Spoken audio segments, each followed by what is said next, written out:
The overall goal of this experiment is to study the consequences on endothelial cell integrity and permeability upon interaction with activated T cells. This method helps to answer key questions in the neuroimmunology field, such as how does the direct interaction between T cells and endothelial cells affect blood-brain barrier integrity and permeability? The main advantage of this technique is that it enables automated real-time assessment of barrier function upon targeted modulation of T-cell endothelial cell interaction.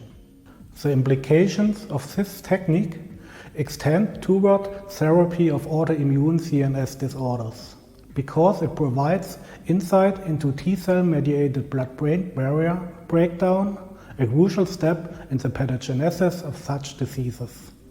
This method focuses on murine blood-brain barrier properties during EAE, but it can also be applied to rat or human blood-brain barrier models, as well as studies of other autoimmune CNS disorders.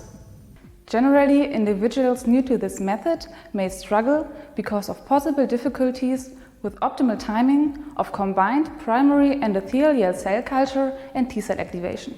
We first developed this method when we set off to investigate effects of different T-cell activation levels on the blood-brain barrier properties during EAE, an animal model of multiple sclerosis.